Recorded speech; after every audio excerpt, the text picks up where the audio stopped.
আল্লাহর পয়গম্বর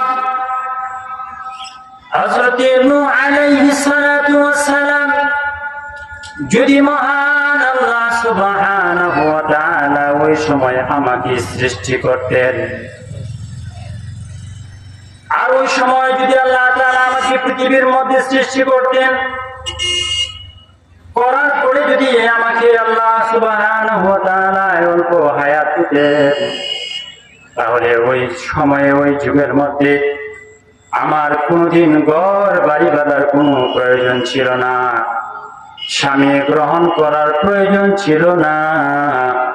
আমি 60-70টা বৎসর মহান আল্লাহ তাআলার কুদরতি পায়ের মধ্যে একটা সাজদা দিয়া কাটায়া দিতাম। আলহামদুলিল্লাহিল আকরামিল্লাযী খালাকাল ইনসান ওয়া কাররামাহু ওয়া 'আল্লামাহু মিনাল বায়ানি মা লাম ইয়া'লাম। فسبحان الذي لا يحصى امتنانه باللسان ولا بالقلم، ونشهد أن لا إله إلا الله وحده لا شريك له لا جد له ولا ند له ولا مثل له، لا خالق إلا الله ولا مالك إلا الله، ونشهد أن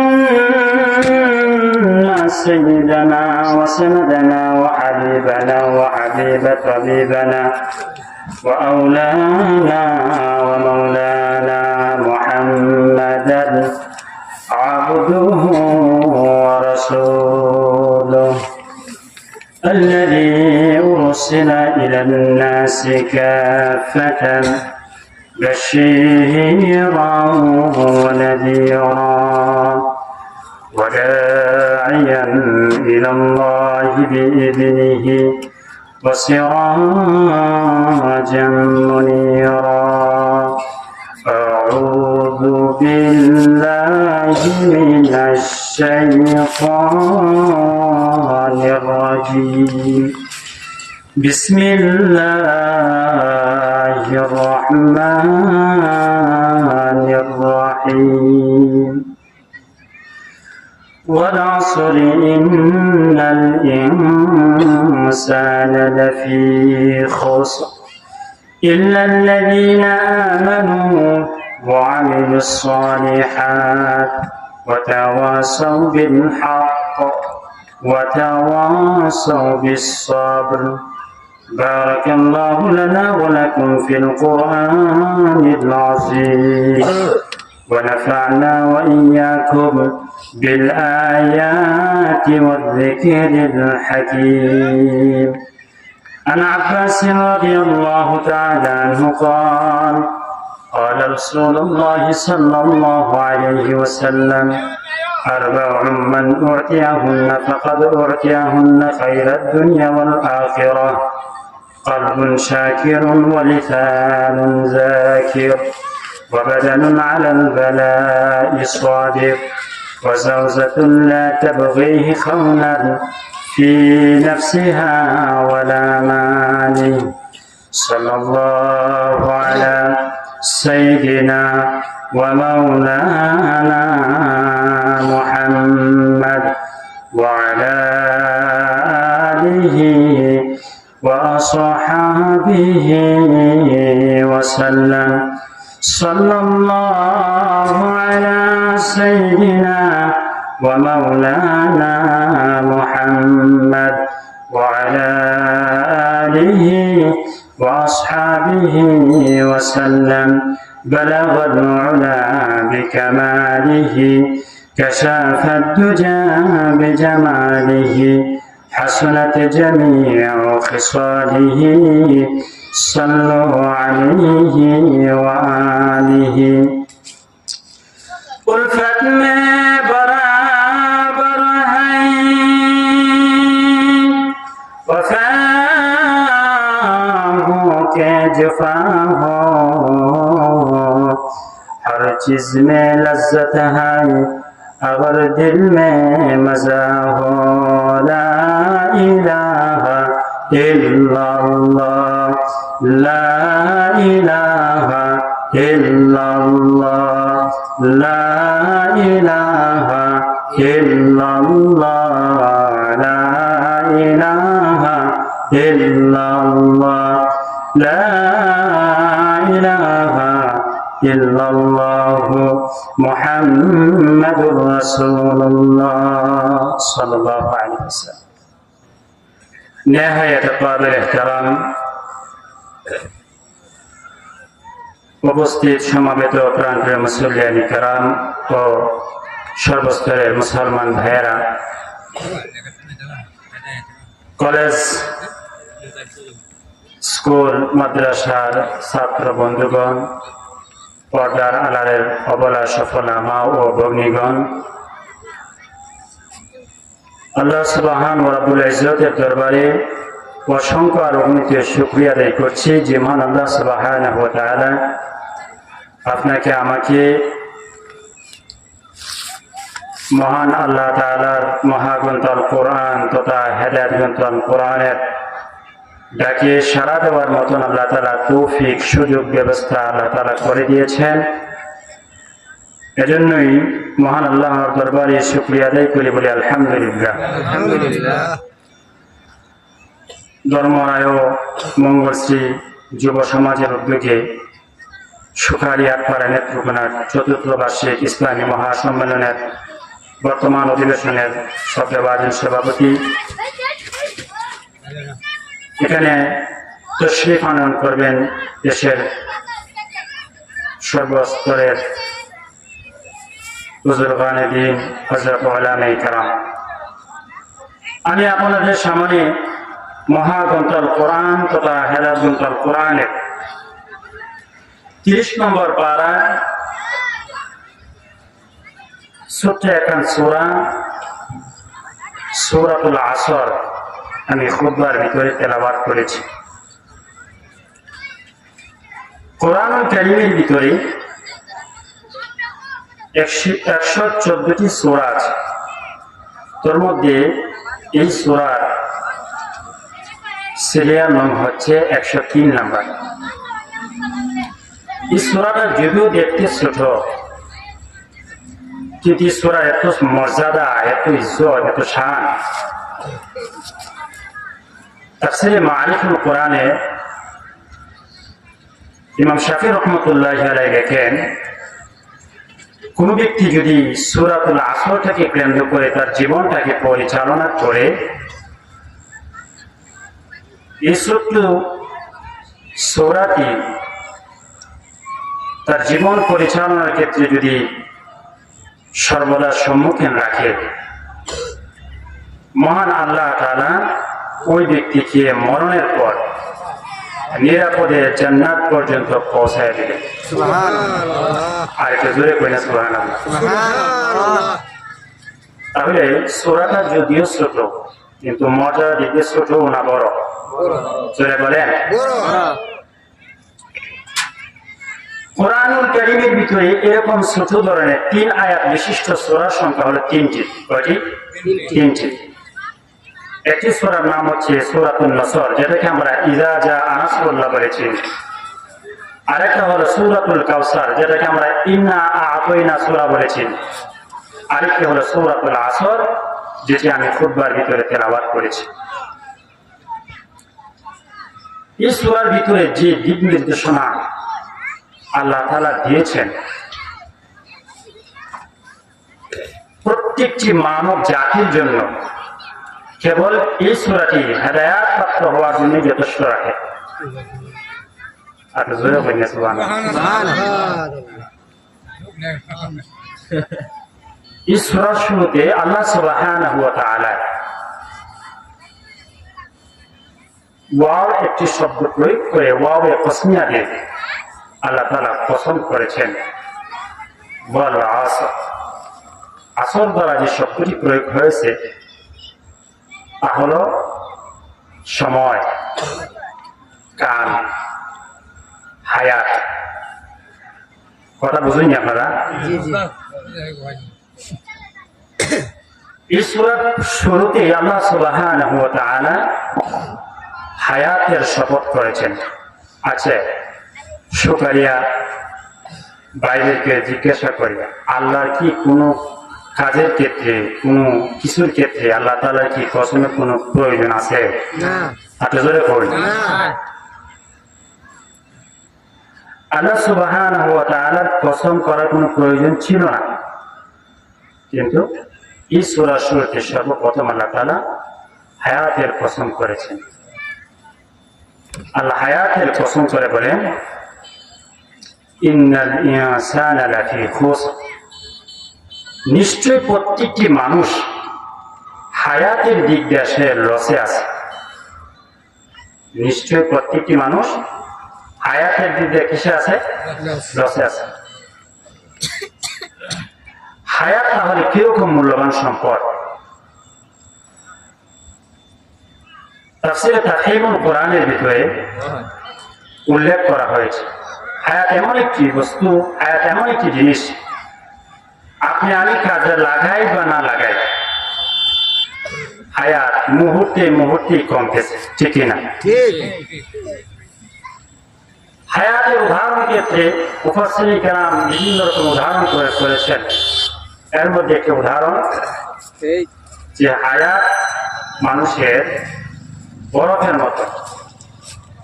বরফটাকে যেরকম কাজে লাগান আর না লাগান, বাড়ির মধ্যে আনলে পরে অটোমেটিক গলে গলে গলে গলে শেষ হয়ে যায়। আপনি আমার হায়াতটা আমরা দেখতেছি ঠিকই, আমরা আগের মতনই আছি, কিন্তু মুহূর্তে মুহূর্তে আমরা কবরের দিক দিয়ে আগাইতেছি, ঠিক না? হায়াত তাহলে কিরকম মূল্যবান সম্পদ? আল্লাহর এক পয়গম্বর হযরত নূহ আলাইহিস সালাম রাস্তা দিয়ে হেঁটে যাচ্ছেন, এমনকি একজন মহিলাকে দেখে রাস্তার মধ্যে বসে বসে কাঁদতেছে। ওনাকে জিজ্ঞাসা করলেন, আপনি কাঁদেন কেন? মহিলা উত্তর দেয়, আল্লাহর পয়গম্বর, আল্লাহ তাআলা আমাকে 3টি সন্তান দিয়েছিল। কয়টি? 3টি সন্তান দিয়েছিল। এই সন্তানগুলো আল্লাহ তাআলা অল্প বয়সে দুনিয়া থেকে তুলে নিয়েছেন। আল্লাহর পয়গম্বর হযরত নূহ আলাইহিস সালাম জিজ্ঞাসা করলেন, কিরকম বয়স ছিল? বলতেছে, প্রথম ছেলের বয়স ছিল 350 বছর। আগে ধরে বুঝা। দ্বিতীয় ছেলের বয়স ছিল 250 বছর। তৃতীয় ছেলের বয়স ছিল 150 বছর। আল্লাহর পয়গম্বর এই কথা শুনে আশ্চর্যান্বিত হয়ে গেল। এত হায়াত পরে ফিরে অল্প সময় মারা গেল। আল্লাহর পয়গম্বর হযরত নূহ আলাইহিস সালাম মহিলাকে আবার জিজ্ঞেস করলেন, মহিলা, আমি আপনাকে জিজ্ঞেস করতে চাই, এই দরাতে এই পৃথিবীতে এমন একজন পয়গম্বর আসবেন যিনি হায়াতের পুঁজির সংখ্যা থাকবে 63 বছর। উনি কোন পয়গম্বর? হযরত মুহাম্মদ সাল্লাল্লাহু আলাইহি ওয়াসাল্লাম। হযরত মুহাম্মদ সাল্লাল্লাহু আলাইহি ওয়াসাল্লাম উনি পৃথিবীতে আসবেন। হাদিসের মধ্যে আছে বাইনা 70 থেকে 75 বছর। ওই সময়কালে মানুষ জীবিত থাকবে, হায়াত থাকবে। নূহ আলাইহিস সালাম জিজ্ঞাসা করলেন, মহিলা, আপনাকে আমি জিজ্ঞাসা করতে চাই, আল্লাহ সুবহানাহু ওয়া তাআলা যদি ওই সময় আপনাকে সৃষ্টি করতেন, আপনি কি করতেন? মহিলা এবার উত্তর দিতেছে, আল্লাহর পয়গম্বর হযরত নূহ আলাইহিস সালাম যদি মহান আল্লাহ সুবহানাহু ওয়া তাআলা ওই সময় আমাকে সৃষ্টি করতেন, আর ওই সময় যদি আল্লাহ তাআলা আমাকে পৃথিবীর মধ্যে সৃষ্টি করতেন, করার পরে যদি আমাকে আল্লাহ সুবহানাহু ওয়া তাআলা অল্প হায়াত দিতেন, তাহলে ওই সময়ে ওই যুগের মধ্যে আমার কোনদিন ঘর বাড়ি বাঁধার কোনো প্রয়োজন ছিল না, স্বামী গ্রহণ করার প্রয়োজন ছিল না। আমি 60-70টা বৎসর মহান আল্লাহ তাআলার কুদরতি পায়ের মধ্যে একটা সাজদা দিয়া কাটাইয়া দিতাম। আমরা মনে করতেছি মরে গেলাম তো শেষ, ঠিক না? আমরা মনে করতেছি মরে গেলাম তো শেষ। কবি বলতেছেন না, मौत को समझाए गाफिल इख्तिताम जिंदगी, मौत को समझाए गाफिल इख्तिताम जिंदगी, दर हकीकत मौत तेरी इब्तिदाए जिंदगी। আল্লাহু আকবার। কবি বলতেছেন আমরা মনে করতেছি মরে গেলাম তো শেষ, বলি না না, মরে গেলাম তো শেষ নয়, ইবতিদায়ে জিন্দেগি, মরলাম তো আসল জিন্দেগি, আপনি আমার শুরু। হায়াত কিরকম জান? প্রত্যেকটা মানুষ হায়াতের দিক দিয়ে লসে আছে। আল্লাহ রাব্বুল আলামিন পরবর্তী আয়াতের মধ্যে বলেন, ইল্লাল্লাযীনা আমানু ওয়া আমিলুস সালিহাত। আল্লাহ রাব্বুল আলামিন বলেন ইল্লাল্লাযীনা, তবে হ্যাঁ তাহারা না, আমানু, যারা ঈমান আনয়ন করেছেন। কি আনয়ন করেছেন? ঈমান। দুনিয়ার জগতের ভিতরে যদিও অনেক প্রকারের মানুষ বসবাস করে, এক শ্রেণীর মানুষ হইল মুমিন মুত্তাকিন মুসলমান, আর এক প্রকারের লোক হইল কাফের বেঈমান। দুনিয়ার ভিতরে দুই শ্রেণীর মানুষ বসবাস করে, কিন্তু দুই শ্রেণীর মানুষ বসবাস করার কারণে এক শ্রেণীর মানুষের হায়াত তোমার কারণে সে লাভের মধ্যে আছে, লসে নয়। আরেক শ্রেণীর মানুষ হায়াত তোমার কারণে সে লসের মধ্যে আছে, লাভে নয়। ইল্লাল্লাযীনা আমানু, তবে হ্যাঁ তারা নয় যারা আল্লাহ তাআলার প্রতি ঈমান আনয়ন করেছে। কি আনয়ন করেছে? ঈমান আনয়ন করেছে। তার মানে হইল কি, দুনিয়ার জগতের ভিতর আপনি দেখবেন আসমানের দিক দিয়ে যখন তাকাইবেন, আসমানের উপরে দেখবেন দুইটি পাখি আছে, একটার নাম হলো সিল, আরেকটার নাম হলো শকুন, ঠিক না? ঠিক। দুইটা পাখির গঠন গাঠন আকৃতি যা কিছু আছে মোটামুটি এক। কথা বলে ঠিক। যদিও আসমানের ভিতরে উড়াউড়ি করে, যদিও আসমানের ভিতরে উড়াউড়ি করে, কিন্তু গঠন প্রক্রিয়া যদি এক আছে। শকুনের সব সময় নজর হইল মরা গরুর প্রতি, ঠিক না? আর সিলের সব সময় নজর থাকে জিন্দা মাছের প্রতি, ঠিক না? দুনিয়ার ভিতরে দুই শ্রেণীর মানুষ বসবাস করে, এক শ্রেণীর মানুষের নাম হলো মুসলমান, আরেক শ্রেণীর মানুষের নাম হলো কাফির বেঈমান। মুসলমানরা তো জানে মরণের পর আরেকটি জগৎ আছে, মরণের পরে সঠিক আসল জিন্দেগি আছে। তারা হায়াতের দিক দিয়ে যদিও লস হইতেছে, কিন্তু ঈমান থাকার কারণে তারা লসে নয়, তারা লাভে আছে। আর কাফের বেঈমানরা তারা তো জানে মরণের পরে কোনো চাওয়া পাওয়া নাই, কারণ মরণের পরে জগতে বিশ্বাসই করে না, ঠিক না? তারা তো জানে মরণের পরে কোনো চাওয়া পাওয়া দেখা যায় না, আল্লাহ তাআলার কাছে বা কোনো সৃষ্টিকর্তার কাছে চাওয়া বলতে কোনো কিছুই নাই। সুতরাং মরলাম মানে সবকিছু শেষ হয়ে যাবে। এজন্য হাদিসের মধ্যে আছে আত্তা ইউকালা সাআতু ফিল আরদি আল্লাহ আল্লাহ, এই জমিনের ভিতরে যতক্ষণ পর্যন্ত একজন আল্লাহওয়ালা পৃথিবীতে থাকবে, একজন ঈমানদার আল্লাহওয়ালার কারণে মহান আল্লাহ সাত আসমান সাত জমিন ঠিকায় রাখবে। তাহলে বোঝা যায় সাত আসমান সাত জমিনের চাইতে একজন ঈমানদারের দাম আছে না নাই? চিল্লায় বলেন, একজন ঈমানদারের দাম আছে না নাই? তাহলে আল্লাহ তাআলার কাছে সাত আসমান সাত জমিনের চাইতে একজন ঈমানদারের দাম আল্লাহ তাআলার কাছে বেশি। কারণ যতক্ষণ পর্যন্ত একজন ঈমানদার ব্যক্তি পৃথিবীতে থাকবে না, ততক্ষণ পর্যন্ত কোন কাফের বেঈমানকে এই দুনিয়ার মধ্যে টিকায় রাখবেন না। আল্লাহ রাব্বুল আলামিন বলেন, তবে তারা নয় হায়াতের দিকে তারা লসে নয়, যারা আল্লাহ তাআলার প্রতি ঈমান আনয়ন করেছে, ও ভাই, ঈমান কি? ঈমান বলতে আমরা কি বুঝি? ঈমান বলতে যে জিনিসকে দেখা যায় না কিন্তু বিশ্বাস করা যায় তার নামই ঈমান। এখন যদি আমি বলি যে সুপারি ভাইয়ারা, আমার পকেটে আমার হাতে একটা মোবাইল আছে, আপনারা দেখাইলাম আমার মোবাইলটা, আমার হাতে একটা মোবাইল আছে, ওই যে দেখেন, তো দেখার পরে বিশ্বাস করলেন, এটার নাম কি ঈমান?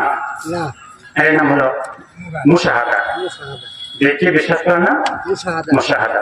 কিন্তু আমি যদি বলি আমার পকেটে একটা মোবাইল আছে, আমি বাহির করে দেখাইলাম না, তখন যদি আপনারা বিশ্বাস করেন তার নামই ঈমান। আল্লাহ আমরা দেখছি, কথা বলেন, আল্লাহকে কি আমরা দেখছি? না, নবীজিকে, না, জান্নাত, না, জাহান্নাম, না। এগুলো আছে যে বিশ্বাস করি কিনা? বিশ্বাস করি। বিশ্বাস করি কিনা? বিশ্বাস করি। তাহলে ঈমান। তাহলে ঈমান। ঈমানের দাম কিরকম? ঈমানদার ব্যক্তির জন্য আল্লাহ সুবহানাহু ওয়া তাআলা আসমানের ভিতরে জমিনের ভিতরে যা কিছু আছে প্রত্যেক ঈমানদার ব্যক্তির জন্য মহান আল্লাহ তাআলা খাদেম বানায় রাখছে।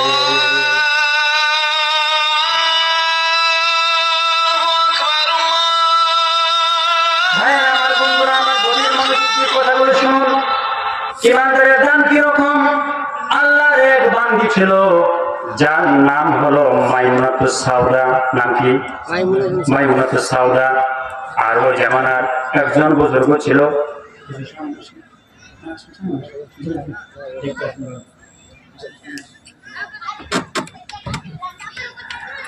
আল্লাহর এক বান্দা ছিল খাজা আব্দুল ওয়াহিদ রহমতুল্লাহি আলাইহি।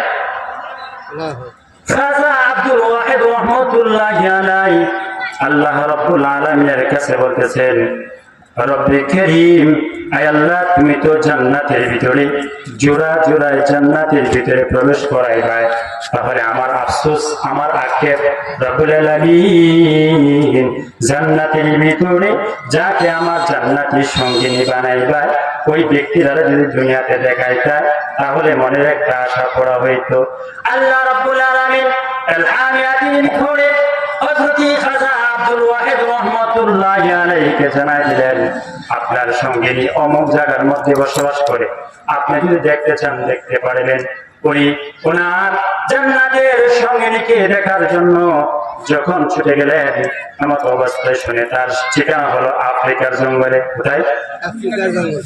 তারিখে মাসাইকে চিশতি নামক কিতাবের ভিতরে ঘটনা উল্লেখ করা হয়েছে। উনি যখন সন্ধানে বাহির হয়ে গেলেন, এমন অবস্থায় মানুষের কাছে যখন জিজ্ঞাসা করলেন, মাইমুনার নামে কোন মহিলাকে আপনারা চিনেন কি? মানুষে যখন শুনলো মাইমুনা নামে কোন মহিলাকে চিনেন কি, মানুষ যখন শুনলো মাইমুনা নামক ব্যক্তির কথা প্রশ্ন করতেছে, জিজ্ঞাসা করতেছে, আমাকে অবস্থায় ওনারা বলে, আপনি ওনার সাথে কি করবেন? সাক্ষাৎ করবো। কি করবো? সাক্ষাৎ। সাক্ষাৎ করবো। আয়সর বানা, আপনি যে ডাকাইতে মানুষ, আমি তার সাথে সাক্ষাৎ করবেন জানুন বলে কি? উনি এমন জঙ্গলের ভিতরে থাকে, এক একটা মশা মানুষকে চাষ করার জন্য ঢুকতে রাখে। একজনে বসে বলেন না, আপনার কিছু বলেন না, আর একটু জোরে বলেন না। সুবহানাল্লাহ বলে কি লাভ না লাভ? বলেন কিরকম লাভ? হাদিসে পাকের ভিতরে আসছে, এরকম মজলিসের ভিতরে যে সমস্ত বান্দা বান্দিরা আল্লাহ রাব্বুল আলামিনের তাসবিহ করে, জিকির করে, যখন বলে সুবহানাল্লাহ সুবহানাল্লাহ, সুবহান শব্দের অর্থ হলো পবিত্র, আল্লাহ শব্দের অর্থ হলো আল্লাহ, আল্লাহ পবিত্র, আল্লাহ পবিত্র, আল্লাহ পবিত্র। আল্লাহ ডেকে ডেকে বলে, ফেরেশতারা দেখো, শুকরিয়া গ্রামে আটপাড়ার অন্তর্গত নেত্রকোনা ডিস্ট্রিক্টের ভিতরে আমাকে বলতেছে সুবহানাল্লাহ, আমি আল্লাহ পবিত্র, আমি আল্লাহ পবিত্র। যেহেতু আমি পবিত্র তারা বর্ণনা করতেছে, আমি আল্লাহ ওয়াদা দিলাম তাদের জবানকে পবিত্র বানাই দিলাম। শুধু তাই না, শুধু তাই না, কোন ব্যক্তি যাতে বলে আল্লাহু আকবার, আল্লাহু আকবার, বলেন না, আল্লাহু আকবার, আল্লাহু আকবার, আল্লাহ বড়, আল্লাহ বড়, আল্লাহ যারা বলে আল্লাহ বড় আল্লাহ বড়, আল্লাহ রাব্বুল আলামিন বলেন ফেরেশতারা জানিয়া দো, যারা বলতেছে আমি আল্লাহ বড় আমি আল্লাহ বড়, ওই সমস্ত বান্দা বান্দীদেরকে আমি আল্লাহ দুনিয়া ও আখিরাতে বড় বানায় দিলাম। লাভ আছে না নাই? আছে। বলবেন তো, কিছু বলবেন তো? আমি আগ যাও সাল্লাহ না আগ যাও পেটাইছি কথা রাখার নাই। খুশি না বাজার? খুশি। কিছু চলতো নি আলোচনা? চলবো চলবো। আচ্ছা মাসা আপনার জানার সাথে একটা দিয়ে টেস্ট হোক। লিল্লাহি তাকবীর, লিল্লাহি তাকবীর। যখন জিজ্ঞাসা করলেন যে মাইমুনাতুস সাওদা আমার সাথে সাক্ষাৎ করতে চাই, যখন শুনলো যে এই হারতে বসবাস করে, শোনার পরে আগ্রহটা কমছে না বাড়ছে? বাড়ছে। খাজা আব্দুল ওয়াহিদ রহমতুল্লাহ আলাইহি যখন গেলেন, যাওয়ার পরে দেখা যায় আল্লাহর বান্দী নামাজে আছে। আর যেরকম সুবহানাল্লাহ। নামাজ আছে, উনি একটা দৃশ্য লক্ষ্য করলেন। দৃশ্যটা কি? মাইমুনাতুস সাওদা নামাজ পড়তেছে, কথা ঠিক, ছাগল ঘোড়া ঘাস খাইতেছে, বাঘগুলা পাহারা দিতেছে। সুবহানাল্লাহ। যে মাত্র সালাম ফেরাই না, আসসালামু আলাইকুম ওয়া রাহমাতুল্লাহ, বসেন না, কেন ভাই? বসেন না, আসসালামু আলাইকুম ওয়া রাহমাতুল্লাহ। যেই মাত্র মাইমুনাতুস সাওদা সালাম ফেরালেন, এমন অবস্থায় ডাক দিয়ে বলে, খাজা আব্দুল ওয়াহিদ, তোমার সাথে তো আমার জান্নাতের ভিতরে সাক্ষাৎ করার কথা ছিল, এখানে কিসের জন্য এসেছো? আব্দুল ওয়াহিদ রহমতুল্লাহ আলাইহি আশ্চর্যান্বিত হয়ে গেলেন। ওরা বুঝতে পারলাম না, জীবনে কোনদিন সাক্ষাৎ হলো না, কথা হলো না, ঘের হলো না, SMS হলো না, চিঠি দিলাম না, আদান হলো না, প্রদান হলো না, আসা মাত্র আমার নামটা বলে দিল। এইরকম কি কারগুজারি শুনলাম। তাহলে বোঝা গেল আব্দুল ওয়াহিদ রহমতুল্লাহ আলাইহি বুঝতেছেন বেটিও কম না, বেটিও কম না। যখন সালাম ফেরেছে, সালাম ফেরানো করে উনি দেখতেছেন যে আমি আল্লাহ তাআলার কাছে কারগুজারি পেশ করলাম যে আল্লাহ, জান্নাতের ভিতরে জোড়া জোড়া জান্নাতে ঢুকাইবেন, আমি আমার সঙ্গীকে দেখতে চাই। আল্লাহ তাআলা আমাকে তৌফিক দিয়েছেন, আমি আসলাম। এখন দেখা যায় মাইমুনাতুস সাওদা যেই মাত্র এই কথা শুনছে, এমত অবস্থায় সাগর থেকে দুধ দহন করতেছে। ওনার ধারণা যেহেতু আমি মেহমান হিসেবে আসছি, দুধ দহন করতেছে, মনে হয় আমারে বলেন না। আরে আপনি যদি দিনের উপরে আপনার বিয়ের বাড়িতে যান, আজও দেখেন যে দিনের বেলায় মুরগ দৌড়ায়, বুঝতে পারিয়ে থাকেন যে আপনার লাগে। তো আব্দুল ওয়াহিদ রহমতুল্লাহ আলাইহি দেখতেছেন সাগর থেকে দুধ দহন করছে। তো দুধ দহন করার পরে কিছু দুধ নিজে খাইলো, অবশিষ্ট দুধটা জান্নাতের সঙ্গিনী ব্যক্তি তাহার পরেও অবশিষ্ট দুধটা আবার ছাগলকে খাওয়াই দিল। খাজা আব্দুল ওয়াহিদ রহমতুল্লাহ আলাইহি এবার মাইমুনাতুস সাওদাকে প্রশ্ন করলেন, মাইমুনা, বুঝলাম না তোমার জান্নাতের সঙ্গিনী বিশিষ্ট জায়গা, ভিআইপি জায়গার সঙ্গী আমি, ফ্রেন্ড, ভিআইপি জায়গার ফ্রেন্ড, বন্ধু তোমার আমি, তোমার বাড়ির মধ্যে আমি আসলাম, কিন্তু তোমার কোন কিছুই বুঝতে পারতেছি না।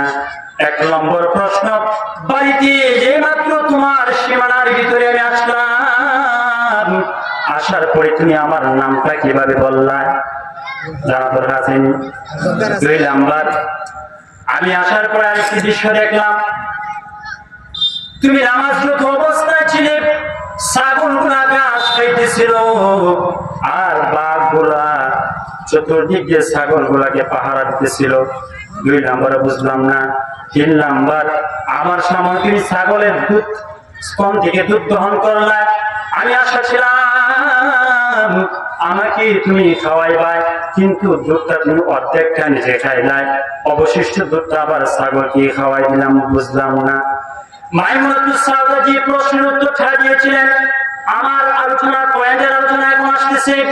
মাইমুনাতুস সাওদা বলে, খাজা আব্দুল ওয়াহিদ, শোনো শোনো, বলো মতে শোনো, তোমার সাথে আমার আলমে আরওয়ার ভিতরে সাক্ষাৎ হয়েছিল।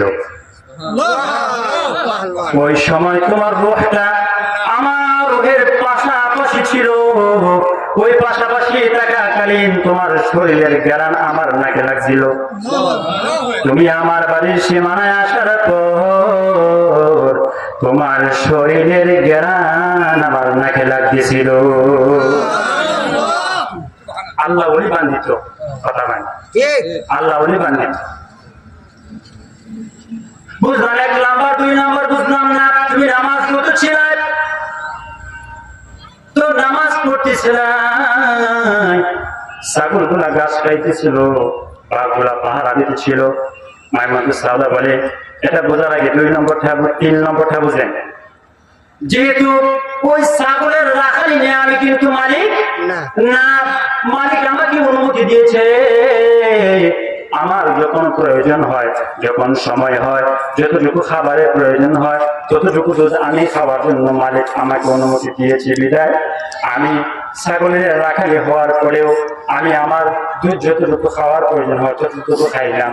মালিক আমাকে অন্যকে খাওয়ানোর অনুমতি দেয় না। বিদায় তুমি আমার জান্নাতের সঙ্গী হওয়ার পরেও দুনিয়ার জগতে তোমাকে বিনা ইজাজত ছাড়া কোনো খাবার খাওয়াইতে পারলাম না।